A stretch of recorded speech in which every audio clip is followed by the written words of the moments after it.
Seperti mana Terence katakan tadi, kini satu berita gembira untuk para isteri yang tengah hamil khususnya kerana suami dibenarkan untuk menemani ketika di bilik bersalin.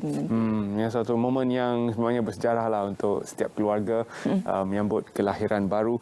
Dan kita akan bersama dengan Dr. Wan Ahmad Hazim Wan Ghazali, Ketua Jabatan dan Pakar Perunding Kanan Obstetrik dan Ginekologi di Hospital Putrajaya yang telah pun bersedia untuk bersama kami dalam mendalami topik ini. Silakan. Doktor, terima kasih kerana bersama kami pagi ini. Assalamualaikum. Bismillahirrahmanirrahim. Waalaikumsalam warahmatullahi wabarakatuh. Dan saya ucapkan Assalamualaikum warahmatullahi wabarakatuh pada semua pendengar dan penonton. Dan terima kasih pada SPM dan juga RTM kerana memberikan ruang untuk kita berkongsi maklumat pada pagi ini. Baik, Doktor, sebelum kita ke soalan-soalan yang lebih teknikal berkaitan dengan SOP, berkaitan dengan prosedur, mukadimahnya terlebih dahulu, apabila suami ini dibenarkan untuk masuk ke bilik bersalin, pertama sekali mungkin Doktor boleh kongsikan kepada suami yang mungkin kali pertama ni, apa yang mereka boleh jangkakan, apa persediaan yang perlu mereka lakukan. Sebab apa? Kita risau isteri tu nanti dia tenang, dia relax. Takut suami tu nanti yang tak relax kat sebelah. Doktor. Suami kali pertama. Okay. Suami kali pertama. Okay, silakan doktor. Dia yang pengsan nanti. Bismillahirrahmanirrahim.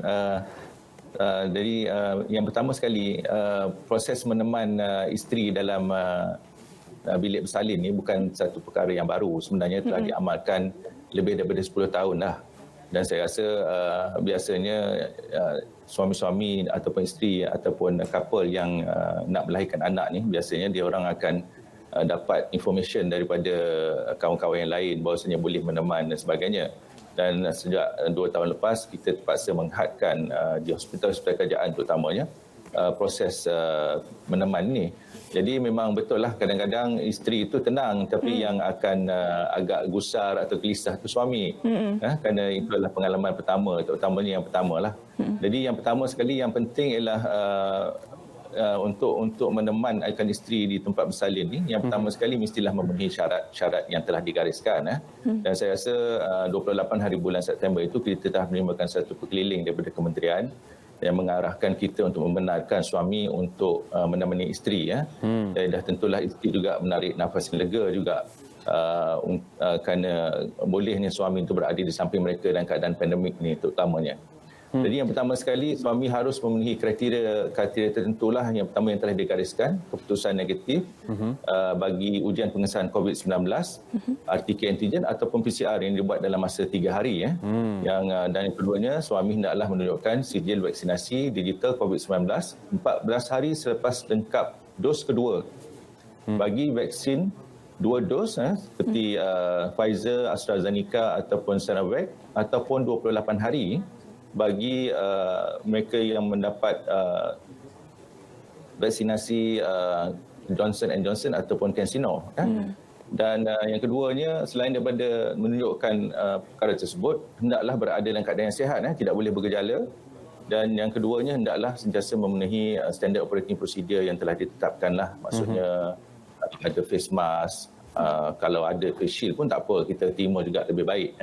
Dan yang keduanya, setelah mereka ni ada syarat-syarat ni, keduanya boleh memohon pada pengawal tersebut ataupun kaki tangan yang bertugas di bilik bersalin ataupun di hospital ni, mungkin lain-lain dari prosedur ataupun atau cara dia bergantung pada tempat dan keadaan.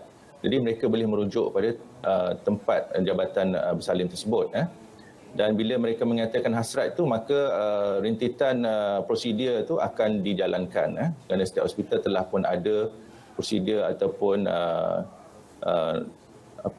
yang telah digariskan untuk mendapat PAS. Akhirnya yang ketiganya, setelah menerima penerangan, setelah dia menyatakan hasrat, maka dan mengukuhkan dokumen, yang ketiganya menerima penerangan berkenaan dengan cara meneman isteri dalam bilik bersalin, dan juga mereka juga akan disaring pada masa yang sama dari segi beberapa soalan untuk memastikan tidak ada gejala dan sebagainya. Dan setelah memahami syarat dan juga faham, maka lepas itu mereka boleh masuk menemani isteri mereka dengan diberikan satu PAS. Itulah prosedur yang persediaan yang harus dijalankan. Baik. Doktor, bagaimana dengan kelahiran pramatang yang berlaku secara tiba-tiba? biasanya dalam bulan ke-7. Jadi apakah sebenarnya yang akan berlaku sekiranya situasi seperti ini berlaku dalam keluarga baru? Apakah yang perlu dilakukan oleh para suami yang berhadapan dengan situasi seperti ini, yang sudah pasti ingin bersama dengan isteri lebih lagi dalam momen seperti ini, kerana kelahiran pramatang ini juga ada bahaya dan risikonya. Silakan doktor. Bismillahirrahmanirrahim. Jadi biasanya kelahiran pramatang ni yang lebih berdebar-debarnya ialah doktor yang merawat tu. Kerana nak memastikan bayi yang lahir tu selamat dilahirkan dan pada masa sama dapat mendapat rawatan yang sewajarnya. Jadi biasanya kelahiran pramatang ni, jikalau kita katakan kelahiran pramatang ni apabila jangka masa kandungannya di bawah daripada 36 minggu, 32-36 minggu. Dan biasanya kalau 28 minggu tu memang iaitu 7 bulan tu agak awal lah, iaitu 28 minggu. Dan biasanya kelahiran pramatang ni boleh berlaku di bilik bersalin ataupun jikalau terlalu tidak matang dan perlu dilahirkan cepat ataupun ada komplikasi seperti bayi itu lemas dan sebagainya, pembedahan sesarian perlu dilakukan. Kalau pembedahan sesarian dilakukan, maka tidak dapatlah suami itu menemani isterinya. Tapi jikalau berlaku kelahiran itu di dalam bilik bersalin, maka selagi mereka mendapat mengemukakan dokumen-dokumen tersebut dan kaki tangan sempat untuk melayan dan menerangkan, kadang-kadang bilik bersalin ni agak sibuk. Jadi jikalau masa itu mengizinkan, of course kita akan utamakan kelahiran bayi tersebut. Maka suami boleh menemani isteri. Cuma bila berlaku secara tiba-tiba itu, kadang-kadang tak ada sijil COVID-19 test RTK ataupun PCR yang available yang mereka dah ada. Jadi itu mungkin menjadi satu limiting factor lah dalam kes ni. Tapi as long as mereka dapat mengukakan dokumen yang kita maksudkan tadi, maka mereka boleh menemani isteri mereka walaupun dalam keadaan kelahiran pramatang. Walau bagaimanapun, jika berlaku keadaan di mana mereka perlukan